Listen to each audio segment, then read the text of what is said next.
오늘 드디어 여리고 성을 이제 함락시키는 그러한 사건이 기록된 본문의 말씀으로 우리 함께 읽었습니다.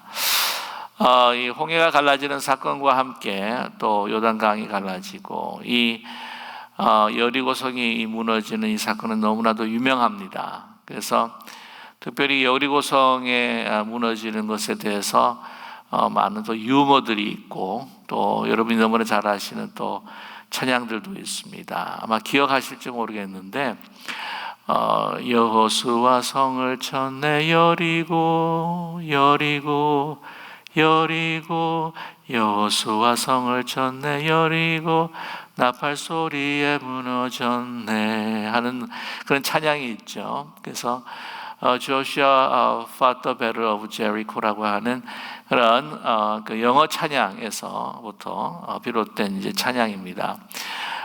그래서 이 막 무너지는 것에 대한 극적인 그 장면들을 또한 찬양하면서 하나님의 능력을 이제 나타내는 그런 노래인데, 오늘 이 말씀을 보게 되면은요, 이 성이 이제 무너지는 그 장면이 너무나도 심플하게 나타나고 있다라고 하는 것을 우리가 알 수가 있습니다. 그래서 오늘 보게 되면은 20절이 있죠. 20절에 그냥 간단하게 이 성이 무너지는 장면을 기록하고 있는데, 이에 백성은 외치고 제사장들은 나팔을 불매 백성이 나팔 소리를 들을 때에 크게 소리질러 외치니 성벽이 무너지니라. 백성이 각기 앞으로 나가 그 성에 들어가서 그 성을 점령하고 라고 하는 그 간단한 한 줄로 그냥 마무리 짓고 있다고 하는 것이죠. 이런 극적인 그 여리고 성이 무너지는 그 장면에 비해서 이때까지 이 전쟁에서 승리하는 그런 준비 과정의 그 빌드업이라고 그러죠. 그게 참 길다 하는 것을 우리가 알 수가 있습니다. 그래서 1장에서부터 시작할 때에 하나님께서 여호수아에게 강하고 담대하라, 놀라지 말라, 두려워하지 말라, 이렇게 하나님 말씀을 주시지 않습니까? 그 다음에 정탐하고 난 다음에 이제 요단강을 건너게 되는데 너희 자신을 성결케 하라, 이렇게 하나님께서 명령하십니다. 그리고 이제 이 강을 이제 건너고 난 다음에 이제 중요한 사건이 무엇이었죠? 이제 그 한가운데 12돌을 또 요단강 안에서 세우고, 또한 요단강 가운데 있는 그 돌들이 12개를 길갈에 세우는 하나님의 역사, 하나님의 그 돌보심과 인도하심을 기념하는 길갈에 12돌 기념비를 세우게 됩니다. 그리고 참 이해할 수 없는 것이 무엇이죠? 그때 그리고 난 다음에 할례를 받지 않습니까? 할례를 받고 그 다음에 유월절을 지키는 거예요. 보면 거의 한 열흘 가까이 이런 행보를 보게 되면은 이게 이 군사적으로는, 이 전략적으로 봤을 때는 전혀 관계없는 준비 작업들이었다 하는 것을 우리가 알 수가 있습니다. 하나님을 기억하고 하나님 앞에 성결케 하고 새로운 언약의 사람으로 또한 하나님의 그 언약을 확인하고 하는 이러한 영적인 준비가 계속 진행이 되었다는 것을 우리는 알 수가 있습니다. 이제 드디어는 이제 여리고성을 진격을 하게 됩니다. 그런데 오늘 말씀 보게 되면 여러분께서 너무나 잘 아시겠지만 이 여리고성을 이제 함락시키는 그 과정을 보게 되면은요, 참 이해할 수 없는 부분들이 너무나 많아요. 이 이야기는 너무나 유명하기 때문에 여러분께서 잘 또한 이해를 하시지만, 그러나 또 그렇게 행동을 취하게 하신 그 하나님의 뜻이 무엇인지를 또 우리가 잘 알지 못할 때도 있다고 하는 거죠.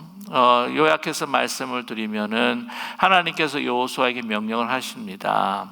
왜냐하면 이제 일렬로 이렇게 행렬을 지어서 여리고성을 이제 돌게 됩니다. 오늘 말씀 보게 되면은 그 언약궤 앞에 7명의 제사장들이 이제 나팔을 불지 않습니까?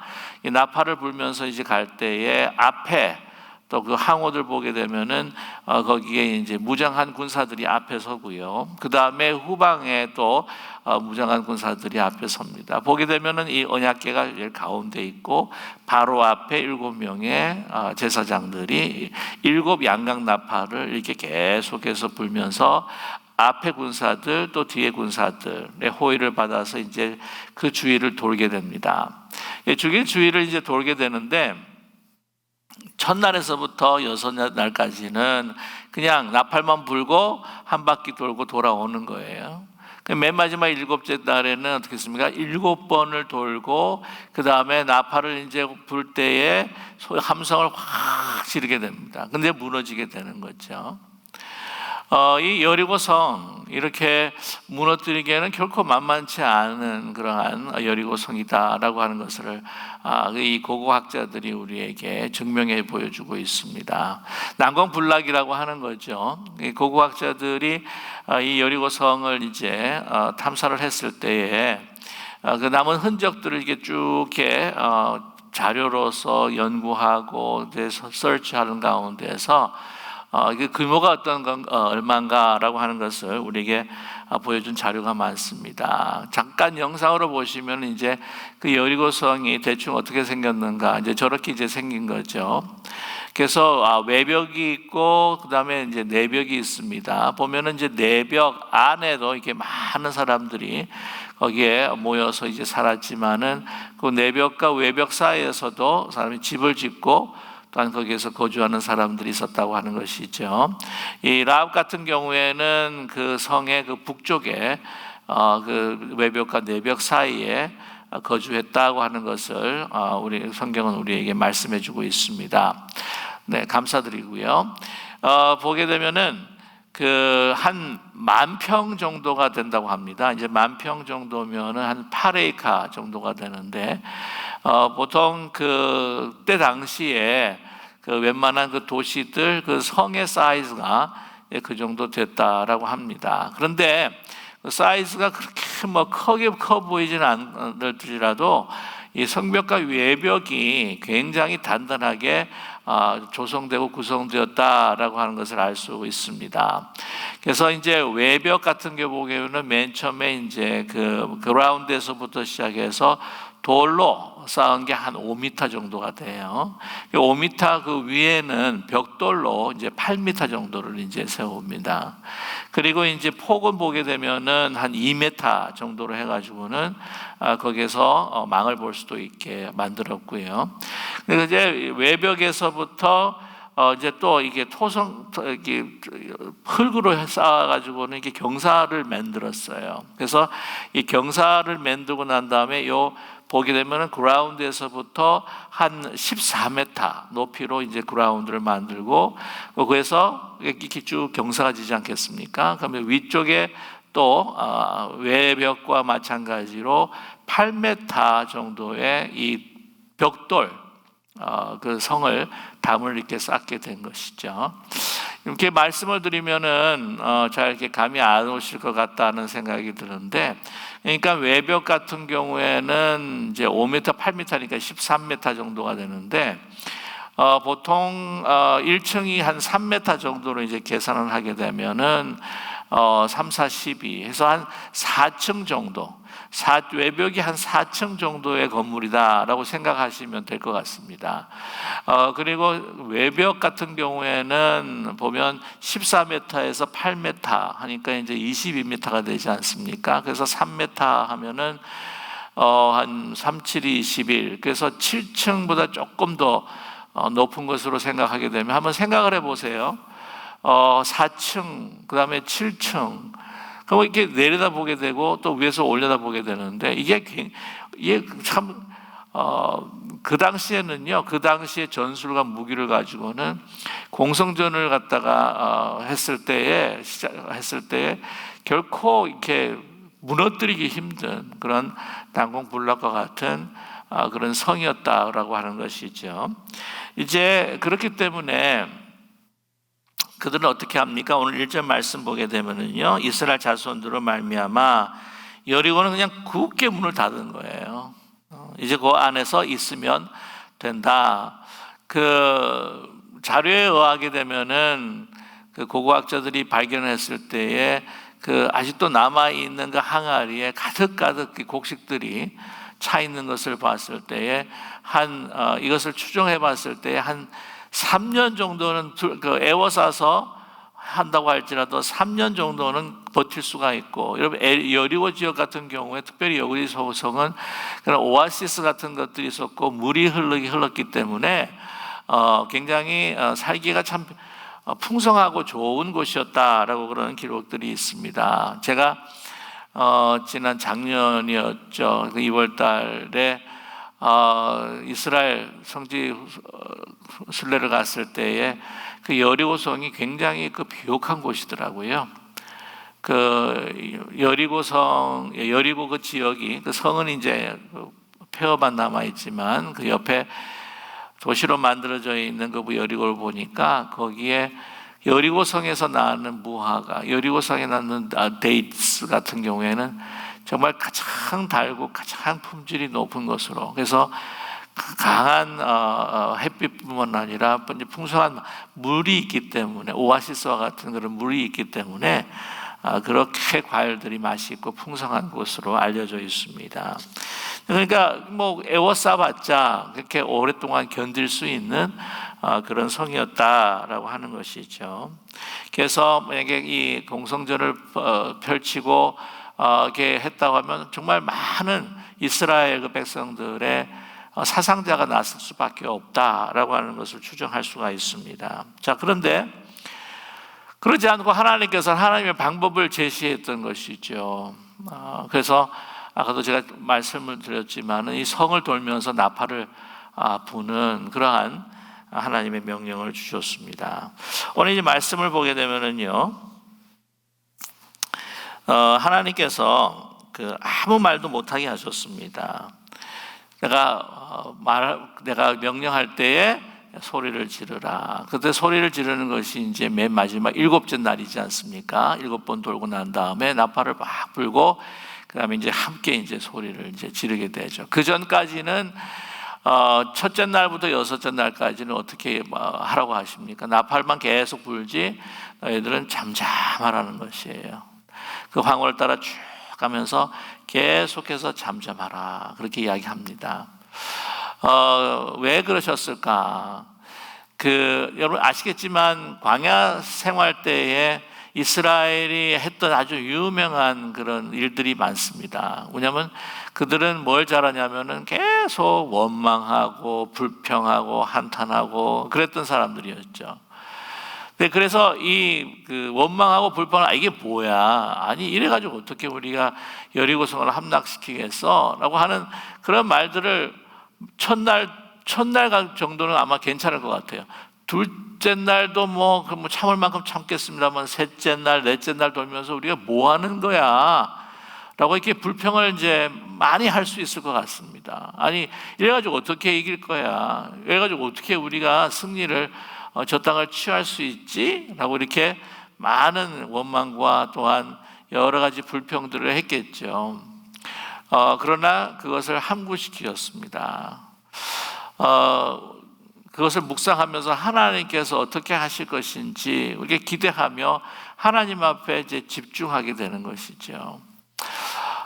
저희가 말을 해야 할 때가 있고 또한 말을 해야 하지 않아야 할 때가 있습니다. 그런데 우리는 많은 경우에 말을 해야 할 때 말하지 않고 말하지 말아야 할 때 말을 하는 경우가 너무나 많다는 것이죠. 그래서 일을 그르칠 때가 있고 그러므로 인해서 하나님의 뜻을 이루지 못할 때가 너무나 많다고 하는 사실입니다. 예수님께서도 재판장에 섰을 때에 그런 많은 수모와 치욕을 당하셨지만 그러나 어린 양으로서 말씀을 하지 않고 함구하셨던 것을 우리가 보게 됩니다. 내가 유대인의 왕이냐? 내가 그렇다고 또 말씀하실 때는 또 말씀하시는 것을 우리가 보게 된다고 하는 것이죠.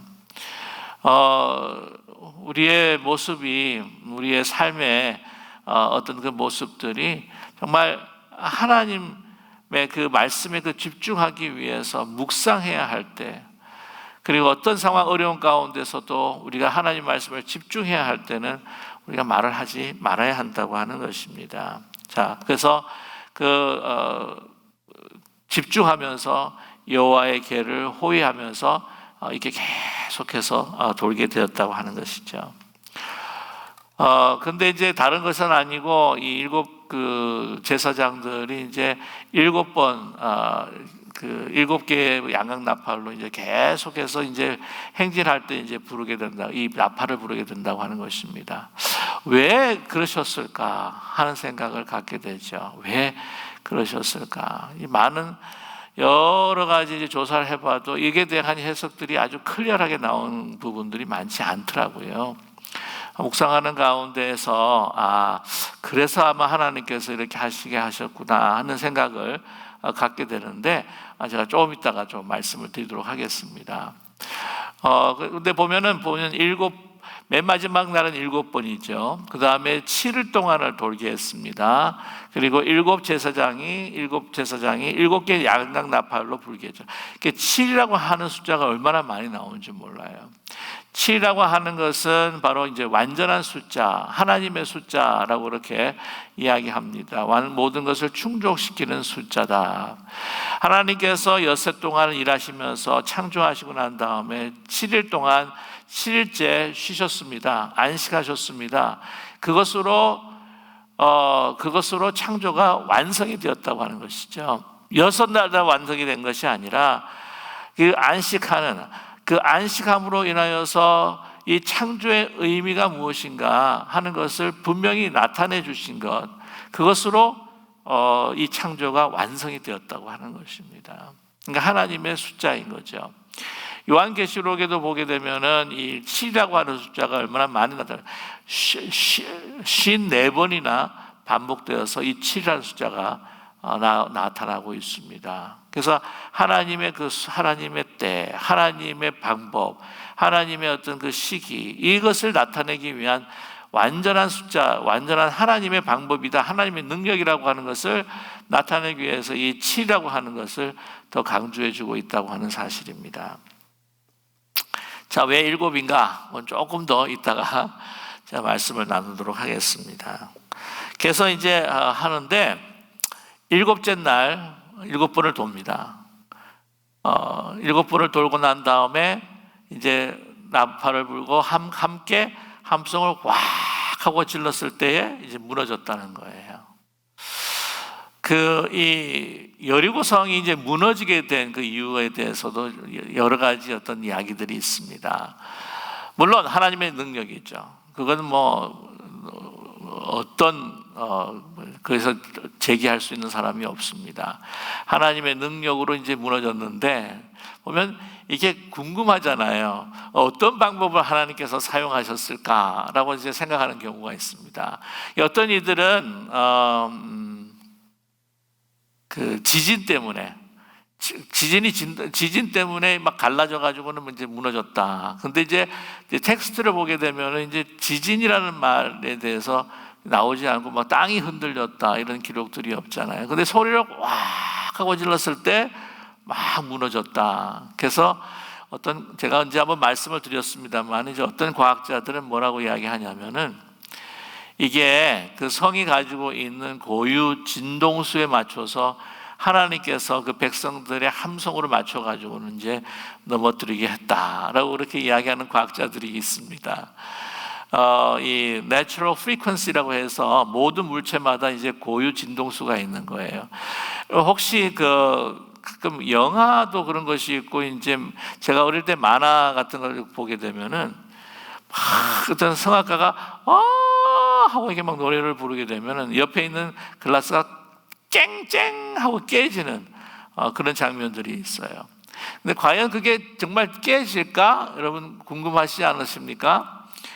유튜브를 가서 가끔 보시게 되면은요, 이 100 데시벨 정도로 해가지고는 계속해서 잠깐 동안의 시간인데도 이거를 소리를 집중해가지고는 이 유리컵에 딱 대면은요, 이게 유리컵이 팍 하고 깨지는 그런 실험이 있습니다. 요즘에 유튜브를 아주 많이 보실 텐데 한번 보세요. 실험이 있습니다.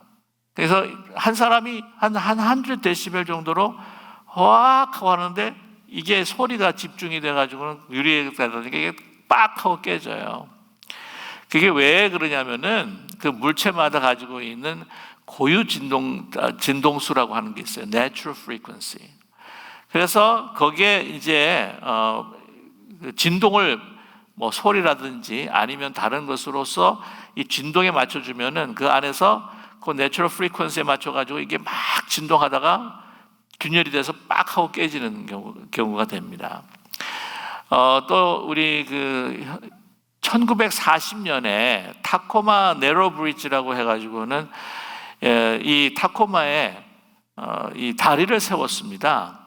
이 서스펜션과 함께 같이 교각을 세워서 만든 다리인데, 여러분 얼만큼 견디게 만들었냐면은 190km, 그러니까 시속 190km의 바람이 불어도 끄떡없도록 설계를 했다는 거예요. 뭐 엄청나죠, 190km면. 그런데 3개월 만에 70km, 그러니까 시속 170km, 70km, 그것도 사실 강풍이에요. 뭐 사람이 뭐 주체하지 못할 정도로 되게 되는데, 그게 70km의 풍랑이 아니고 바람이 불었는데, 그게 막 휘청거리더니 그냥 무너지고 말았습니다. 그런 사건이 있었어요. 그것도 유튜브에 나옵니다. 한번 이제 보시게 되면은 타코마 네로 브릿지라고 치시면 어떻게 무너지는, 이 흔들리면서 무너지는 장면들이 나와요. 이 고유 진동수에 맞춰야 됐다고 하는 거죠. 그래서 와 하고 소리 질렀을 때에 이 성의 고유 진동수에 하나님께서 맞추셔서, 여러분 생각을 해보세요. 이 60만 정도라고 생각해요. 60만이 한꺼번에 소리를 이렇게 질렀을 때 이게 아마 가능했을 것이다. 그래서 여러분 보게 되면 그 고고학자들이 이야기하는데, 성이 이제 무너지는데, 아까도 말씀을 드렸지만은 이 14m 높이의 그 내벽을 이제 세웠다고 하지 않습니까? 그 위에 8m 정도의 벽돌인데, 이 벽돌들이 이제 무너지면서 이렇게 깔리고, 그 다음에 이제 외벽에서도 그 벽돌 담이 무너지면서 아주 내추럴하게 이 경사를 만들어줬다고 하는 거죠. 그래가지고는 그걸 타고 올라올 수 있도록, 많은 사람들이 한꺼번에 타고 올라올 수 있도록 다 무너져 버렸다라고 하는 그런 고고학자들의 그러한 기록들이 있습니다. 아니 하나님께서 능력을 행하시기 때문에 우리가 알 수 없지 않느냐, 이런 어떤 과학적인 방법. 그런데 사실 여러분 하나님의 그 능력, 우리 인간의 아직까지 인지나 또한 그 과학적인 어떤 그런 그 발견이 너무나 한계가 많고 미비해서 그렇지, 하나님 편에 보시게 되면 이것이 다 이렇게 설명할 수 있는 부분들이 되지 않을까 하는 생각을 갖게 됩니다. 보면은 이 엄청난 이 핵폭탄, 그리고 이 원자로 보게 되면 무엇입니까?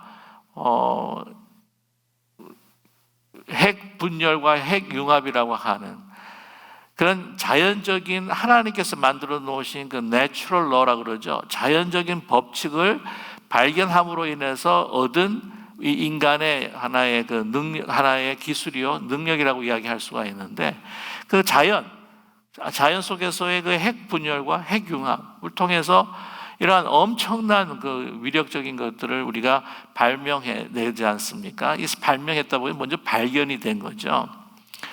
그러다 보면은 이런 부분들도 아마 가능하지 않겠는가 하는 생각도 갖게 됩니다. 그러나 아직까지 우리 인간의 지혜라고 하는 것은 하나님의 지혜, 인간의 능력이라고 하는 것은 하나님의 그 능력, 하나님께서 우리가 이해할 수 없는 초자연적인 능력을 통해서 모든 일들을, 기적들을 이제 행하실 때가 있다고 하는 것이죠. 그러나 하나님 편에 보게 되면 이게 결코 어렵지 않다고 하는 것입니다.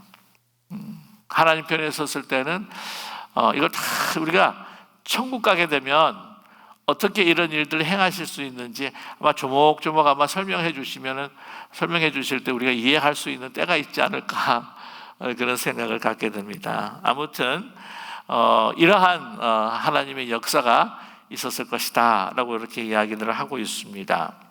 자, 보시면요, 그 다음에 이제 들어가서 그 성을 차지하게 됩니다. 하나님께서 어떻게 말씀하셨습니까? 거기에 있는 그 여호와의 구별된 것들을 이제는 손대지 말라. 보면은 은과 금, 동철, 기구들 이것들 다 구별된 것이니 그것은 여호와 곳간에 드릴지라 그렇게 이야기를 하죠. 그 다음에 21절 말씀에 보게 되면 그 성 안에 있는 모든 것을 온전히 바치되 남녀노소와 소와 양과 나귀를 어떻게 하라고요? 칼날로 멸해버려라. 그 살아있는 모든 것들을 그냥 다 쳐서 죽이라는 거예요. 너무 하나님 잔인하신 것이 아닌가. 그런데 그 여호수아가 그 약속을 한 대로 보게 되면은 17절 말씀 보게 되면은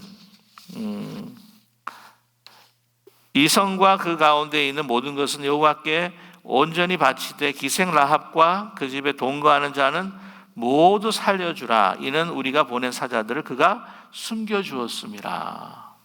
모든 것은 다 멸절시키는데 누구만 남깁니까? 라합과 그의 속해 있는 그 권속들을 남겨놓는, 그 속해 있는 그 소유들은 다 남겨놓는 것입니다. 왜 그렇습니까? 여호와 하나님이 참된 하나님인 걸 알고 그 정탐꾼을 섬겨주었다고 하는 것이죠. 그리고 약속을 했기 때문입니다.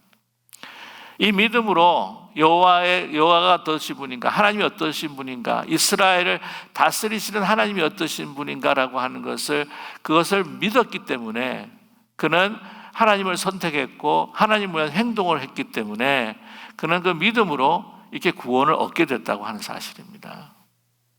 재미난 사실은 1907년에서부터 1909년까지 독일 이 고고학팀이 이제 쭉 거기를 참사를 하는데 다 무너져 있는데 북쪽에만 이 무너져 있지 않는 그 부분이 한 2m 정도 이렇게 남아 있는 것을 발견했다고 하는 거예요. 그래서 그 사람들이 어떻게 생각을 했냐면 이곳 근처에 라합이 아마 살았지 않았을까 하는 그러한 결론을 내린 적도 있다고 합니다. 너무 참 흥미롭고 재미있지 않습니까?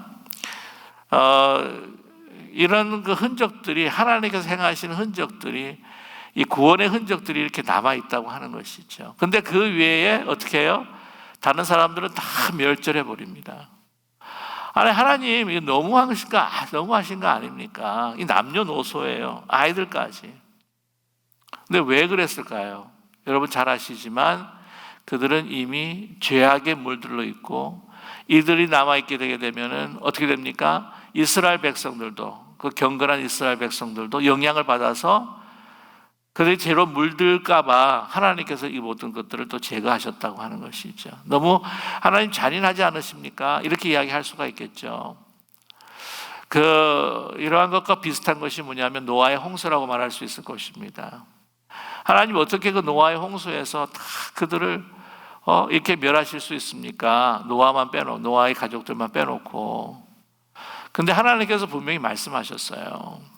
창세기 6장 6절을 보게 되면 그들이 악을 행하는데 그들에게 남은 것은 뭐냐고요? 그들에게 남은 것은 정말 육만 남았더라. 육체만 남았다는 거예요. 죄악된 본성. 그 영이 완전히 부패되고 그냥 죽어버렸기 때문에 완전히 이제 육체만 남았던 육체의 본능만을 따라 살아가는 그 인간의 그 죄악된 모습. 이제 그렇기 때문에 그들은 하나님의 눈앞에서는요, 영이 죽은 아주 육체만 살아남은, 육체만 그 본능만 살아남은, 그냥 죽어 있는 존재나 마찬가지라는 겁니다. 여기서 예를 들어서 말씀을 드릴 수 있는 거는 여러분 영화나 이렇게 보게 되면 이게 좀비들 있죠, 좀비. 그들은 막 육체대로 막 사람을 물어뜯고 막 그 사람 막 잡아먹고 하는 그 본능만 남아있는 본능만 남아있는 거죠. 그들에게는 어떤 정신이나 영혼이 없습니다. 그 사람들을 막 이렇게 죽인다고 하는 것. 그래서 그 물린 사람들 보게 되면 뭐라고 그래요? 내가 좀비로 변한 것이 원치 않으니까 나를 그냥 죽여달라고 자기 가족들에게 호소하는 그런 장면들도 있지 않아요? 그만큼 완전히 죽어 있는 거예요. 하나의 좀비와 같은 존재입니다. 육체만 남았어요. 그들이 섬기는 어떤 그 신들에 대한 우상 숭배, 정말 눈뜨고는 정말 어떻게 인간으로서, 이 도덕을 가진 인간으로서 어떻게 저렇게 할 수가 있을까라고 할 정도로 완전히 부패해버린 그러한 존재들을 다 그냥 말살을 시켜야 된다고 하는 하나님의 분명한 의지와 뜻이 있다고 하는 것입니다. 우리가 안타깝게 생각되지만 그러나 그건 좀비와 같은 존재예요. 그런데 하나님께서 그들에게 하나님 앞에 돌아올 수 있는 기회를 주시지 않으셨을까? 저는 분명히 줬다고 저는 봅니다. 거기에 바로 양각나팔 소리가 있는 거죠. 양각나팔을 왜 불렀는가? 자, 엿새 동안 계속해서 돌면서 양각나팔을 붑니다. 마지막 날에도 양각나팔을 불고 함성을 지르죠. 나팔에는 두 가지 종류가 있습니다. 한 가지는 양각나팔이고 하나는 은나팔이에요.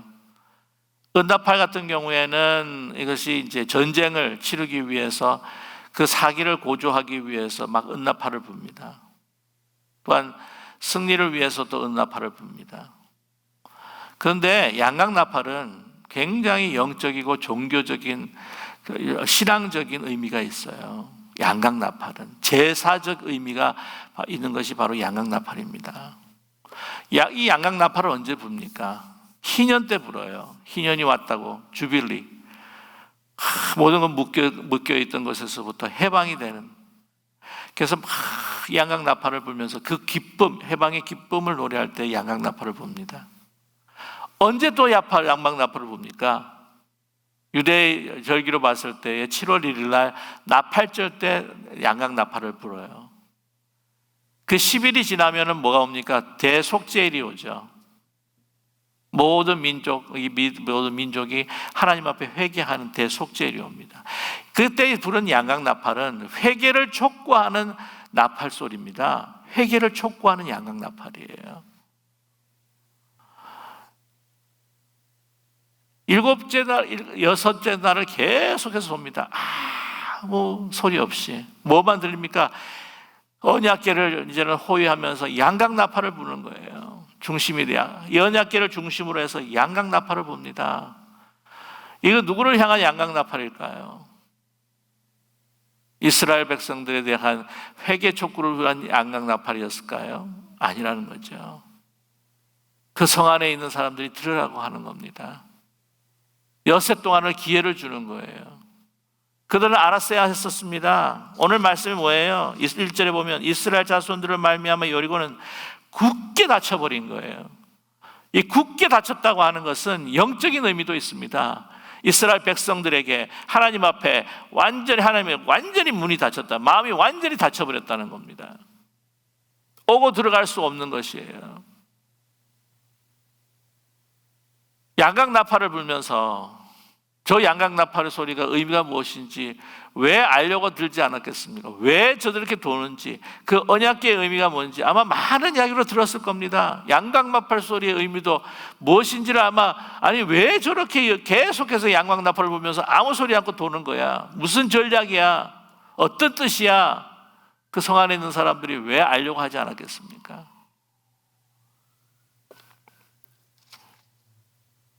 엿새를 준 거예요. 엿새를, 말미를. 문을 활짝 열고 라합처럼 정말 여호와가 참된 하나님이시요 이스라엘과 함께 하신 하나님이라고 한다면 그 문을 열고 항복을 했었을 때 무너지지 않았습니다. 멸절당하지 않았을 거예요. 하나님은 기회를 분명히 주신 겁니다.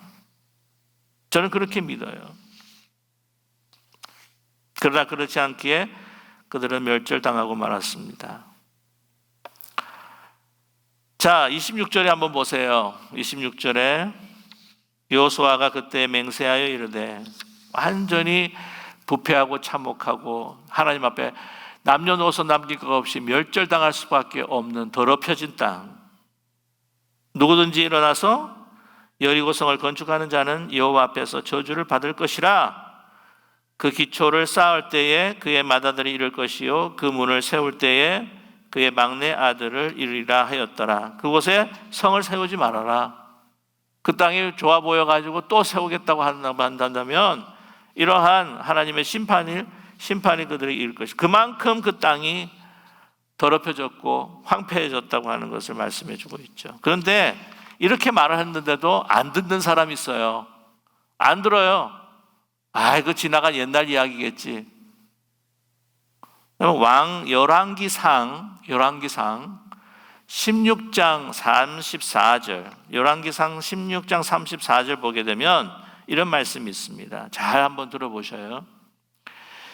그 시대라고 어떤 시대냐면, 그 앞에 줄들을 우리가 구절들을 읽어보면 이 아합 왕의 통치, 여러분 잘 아시죠? 왕들 가운데서 참 부패하고 하나님 앞에 대적했던 왕이 바로 아합 왕입니다. 아합 왕이 통치가 시작되면서 바알 신전을 짓고 아세라 신상을 갖다가 막 세우고 하는 그런 때입니다. 그 시대예요. 베델 사람 히엘이 여리고를 건축하지 말라 그랬어요.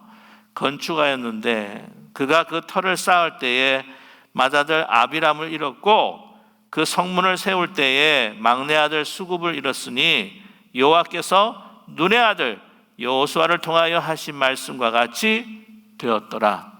그렇게 말씀하고 있습니다. 우습게 여겼겠죠. 옛날에 이랬던 이야기. 옛날에 하나님 신화적인 것으로 생각했는지, 그런 거 상관 있어? 그 땅이 눈에 좋아 보여가지고는 그 땅에다 성 세워야지. 그러다가 이런 하나님의 말씀이 이루어질 때 그에게는 삶에 엄청난 고통이 주어지게 됩니다. 여러분, 아무리 오래전에 일어났던 하나님의 역사, 하나님 말씀이라고 할지라도 지금도 하나님의 말씀은 이루어지고 있다고 하는 것을 믿는 우리 모두가 되기를 간절히 소망합니다. 하나님 말씀은 변하지 않아요. 어제나 오늘이나 내일이나, 오래전 과거나 지금이나 아니면 먼 미래에도 하나님의 말씀은 하늘이 무너지고 땅이 꺼져도 하나님의 말씀은 변하지 않는다고 하는 것을 믿는 우리 모두가 되기를 간절히 원합니다. 하나님 말씀에 순종할 때에 어떤 우리 앞에 봉착해 있는 문제도 여리고 같은 그러한 난공불락도 무너지게 될 수밖에 없다고 하는 것을 여러분 믿고 우리가 담대하게 주의 말씀을 순종하는 데 우리가 마음을 두고 승리하며 살아가는 우리 모두가 되기를 주님의 이름으로 간절히 축원합니다.